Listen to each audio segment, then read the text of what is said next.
నమస్తే, welcome to mega nine TV. నేను సిరాజ్. ఈ వీడియో స్టార్ట్ చేసే ముందు ఒకే ఒక మాట మీ అందరికీ చెప్పాలి. డబ్బులు ఊరికే రావు. డబ్బులు నాకు మాత్రమే కాదు, మీకు కూడా ఊరికే రావు. ఈ రోజుల్లో మార్కెట్లో అత్యంత పెద్ద బిజినెస్, మార్కెట్లో అత్యంత కాస్ట్లీ అయినటువంటి బిజినెస్ గోల్డ్ రేట్స్. బంగారపు ధరలు ఆకాశాన్ని తాకుతున్నాయి అంటే మాత్రం మీ అందరికీ తెలియని విషయం కాదు. ఇప్పుడు నేను ఈ వీడియో తీసేటప్పుడు 22 క్యారెట్ల బంగారం ధర 1,01,000 ఉంటే 24 క్యారెట్ల ధర 1,11,000కు చేరింది. అంటే బంగారం ధరలు రోజు రోజుకు ఎంతవరకు పెరుగుతుందో ఇక్కడ చాలా స్పష్టంగా అర్థమవుతుంది. అది మీకు మొత్తం తెలియంది కాదు, కానీ ఒకే ఒక మాట మీకైతే చాలా స్పష్టంగా చెప్పాలి. ఎందుకు బంగారపు రేట్లు పెరుగుతున్నాయి? భారతదేశంలోనే కాదు, ప్రపంచవ్యాప్తంగా బంగారానికి ఉన్నటువంటి డిమాండ్ ఏంటి? ఈ అంశాల మీద ఒక 4 పాయింట్స్ని ఒక్కసారి మనం ఆలోచిద్దాం. ప్రపంచవ్యాప్తంగా బంగారపు రేట్లు విపరీతంగా పెరగడానికి కారణాలు పరిశీలిస్తే ఒకటి, ఆర్థిక అనిశ్చితి చాలా స్పష్టంగా కనబడుతుంది.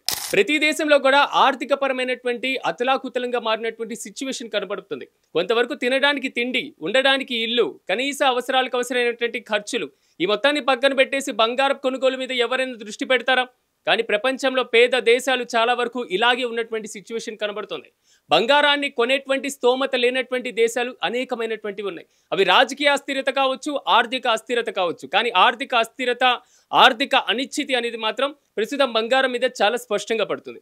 మరొక అంశాన్ని మనం పరిశీలిద్దాం. ప్రపంచంలో ఉన్నటువంటి దేశాలు మాత్రమే కాదు, ఆ దేశాల్లో ఉన్నటువంటి కేంద్ర బ్యాంకులు, మరీ ముఖ్యంగా భారతదేశంలో ఉన్నటువంటి రిజర్వ్ బ్యాంక్ ఆఫ్ ఇండియా కూడా దేశంలో బంగారపు కొనుగోలు మీద ఎక్కువగా దృష్టి పెడుతుంది.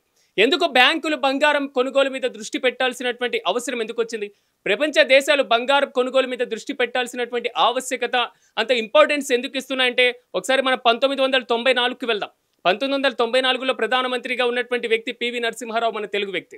అప్పుడే ఆర్థిక శాఖ మంత్రిగా ఉన్నటువంటి వ్యక్తి మన్మోహన్ సింగ్ ఉన్నారు. మీకు తెలియంది కాదు, 1991లో ఎల్పిజీలను అమలు చేసినప్పుడు, లిబరలైజేషన్, ప్రైవేటైజేషన్, గ్లోబలైజేషన్ సంస్కరణలు తీసుకువచ్చినప్పుడు మన దగ్గర ఉన్నటువంటి 47 టన్నుల బంగారాన్ని తీసుకువెళ్ళి బ్యాంక్ ఆఫ్ ఇంగ్లాండ్ దగ్గర, వాషింగ్టన్ దగ్గర తాకట్టు పెట్టి ఆ రోజుల్లో తీసుకొచ్చినటువంటి డబ్బుల వరగా ఆ రోజుల్లో మనం ఎదుర్కొంటున్నటువంటి ఏదైతే ఆర్థిక పరమైనటువంటి మాంద్య ప్రభావం ఎక్కువగా ఉందో దాన్ని మొత్తం స్థిరపరచడం కోసం ఆర్థిక సంస్కరణలు తీసుకువచ్చారు. ప్రపంచ దేశాలన్నీ కూడా ఇవే చూసుకుంటున్నాయి. డాలర్తో పోలిస్తే రూపాయి విలువ ఏ విధంగా ఉంది, డాలర్తో పోలిస్తే రూపీ విలువ ఏ విధంగా ఉంది, డాలర్తో పోలిస్తే అమెరికాకి, చైనాకి సంబంధించినటువంటి ఏదైతే కరెన్సీలో వ్యత్యాసం ఎంత ఉంది. ఈ రోజుల్లో దేశాలు ఇవి పట్టించుకోవట్లేదు.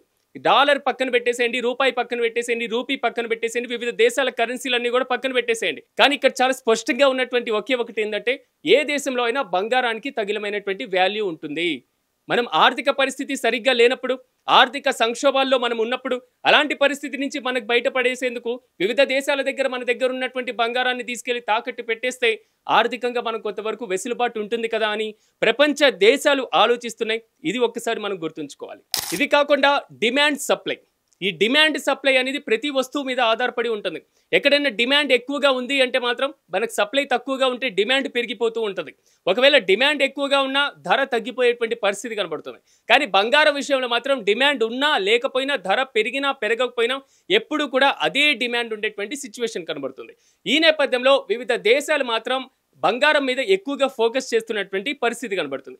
దేశంలో పెళ్లిళ్ళు జరగనివ్వండి, శుభకార్యాలు జరగనివ్వండి, ఇంట్లో జరిగేటువంటి చిన్న కార్యక్రమాల దగ్గర నుంచి, గౌరీ వ్రతాల వరకు దగ్గర నుంచి ప్రతి దాంట్లో కూడా బంగారపు కొనుగోలు అనేది భారతీయ సాంప్రదాయంలో ఒక సెంటిమెంట్గా మారిపోతున్నటువంటి పరిస్థితి కనబడుతుంది.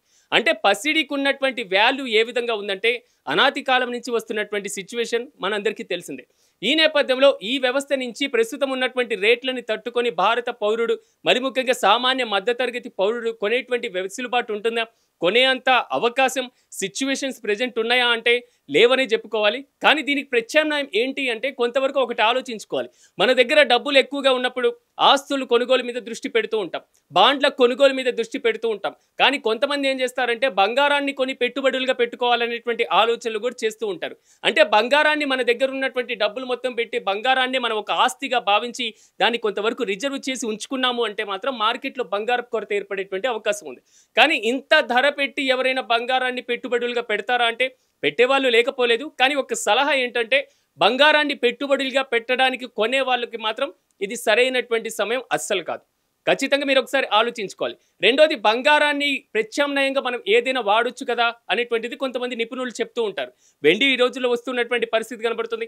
ఇది కాకుండా ఒక్కసారి మనం మార్కెట్‌లోకి వెళ్తే 1 గ్రామ్ గోల్డ్ వచ్చేటువంటి పరిస్థితులు కనబడుతున్నాయి. రత్నాలు వచ్చేటువంటి పరిస్థితులు కనబడుతున్నాయి. అంటే బంగారానికి ప్రత్యామ్నాయంగా వెండి మీద ఎక్కువ మంది ఫోకస్ పెడుతూ ఉంటారు. ఈ నేపథ్యంలో మీరు బంగారం కొనడం మానేయండి, బంగారం వేసుకోవద్దు, బంగారపు రేట్లు పెరిగిపోయినాయి కాబట్టి మీరు బంగారాన్ని పక్కన పెట్టేసేయాలి అనేటువంటి విషయాలు ఇక్కడ ప్రస్తావన కాదు.